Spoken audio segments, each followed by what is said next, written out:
తాను గెలవకపోయినా పర్లేదు, కానీ తన ప్రత్యర్థిని మాత్రం ఓడించాలని ఆ మాజీ ఎమ్మెల్యే కంకణం కట్టుకున్నారు.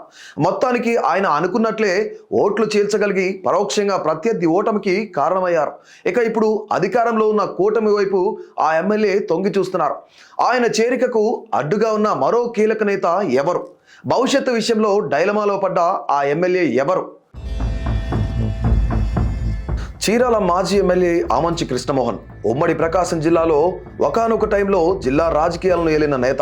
కానీ ఇప్పుడు ఆయన రాజకీయ భవితవ్యం అగమ్య గోచరంగా మారింది. చీరాల సెగ్మెంట్లోని వేటపాలెం జెడ్పీటీసీ సభ్యుడిగా గెలిచి తన రాజకీయ ప్రస్థానం ప్రారంభించిన ఆమంచి 2009లో కాంగ్రెస్ అభ్యర్థిగా చీరాల నుంచి పోటీ చేసి తొలిసారి అసెంబ్లీలో అడుగుపెట్టారు. ఆ తర్వాత 2014లో నవోదయం పార్టీ అభ్యర్థిగా ఆటో గుర్తుపై రెండోసారి పోటీ చేసి చీరాలలో తిరిగి విజయం సాధించారు. తర్వాత టీడీపీలో చేరిన ఆయన మంత్రి పదవి ఆశించి అది దక్కకపోవడంతో గత ఎన్నికల ముందు వైసీపీ నీడకు చేరారు.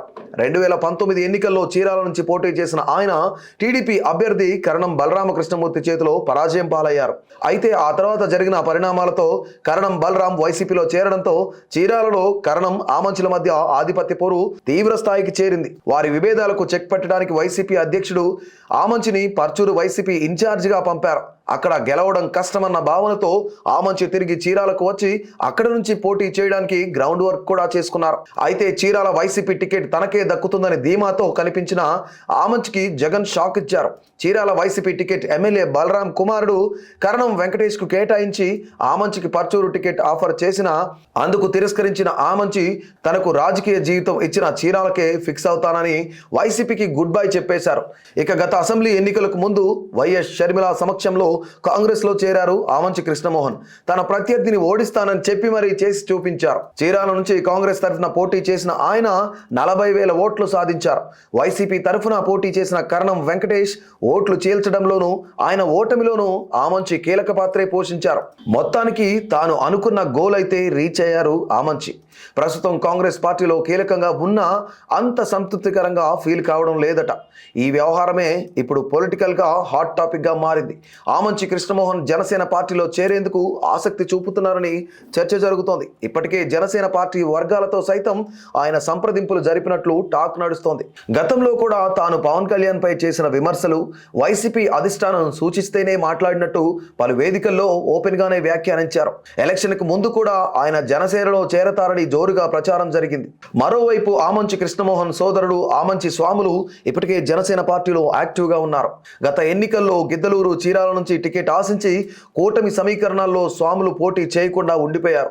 అయితే గత కొన్నేళ్లుగా అన్నదమ్ముల మధ్య వైరం ఏర్పడింది. వారిద్దరి మధ్య మాటలు కట్టయ్యాయి. ప్రస్తుత పరిస్థితుల్లో ఇద్దరి రాజకీయ భవిష్యత్తు ప్రశ్నార్థకంగా మారడంతో ఇద్దరు రాజీకి వచ్చి ఒకే పార్టీలో కొనసాగుతారా అని చర్చ జరుగుతోంది. ఒకవేళ ఇద్దరు ఒకే పార్టీలో ఉంటే జనసేనకు డబుల్ బొనాన్సాగా మారతారని అనుకుంటున్నారు. అలానే ఆమంచి బ్రదర్స్ మళ్ళీ ఉమ్మడి ప్రకాశం జిల్లాలో చక్రం తిప్పే ఛాన్స్ కూడా ఉందని డిస్కస్ చేసుకుంటున్నారు. అయితే ఆమంచి కృష్ణమోహన్ కు మాజీ మంత్రి బాలినేనికి మధ్య పచ్చగడ్డి వేస్తే బగ్గుమనేలా వ్యవహారం ఉండగా బాలినేని శ్రీనివాసరెడ్డి కొద్ది కాలం క్రితమే జనసేన పార్టీలో జాయిన్ అయ్యారు. మరి ఈ పరిస్థితుల్లో కృష్ణమోహన్ జనసేనలోకి రావడాన్ని బాలినేని అడ్డుకుంటారని కూడా టాక్ నడుస్తోంది. సంక్రాంతి తర్వాత జనసేనలో చేరేందుకు ఆమంచి భావిస్తుండగా ఇటు పవన్ కళ్యాణ్ నుంచి కూడా ప్రస్తుతానికి ఎటువంటి సిగ్నల్ రాలేదని ఆ చర్చల్లో ఆమంచి కృష్ణమోహన్ ఉన్నారని ప్రచారం జరుగుతోంది.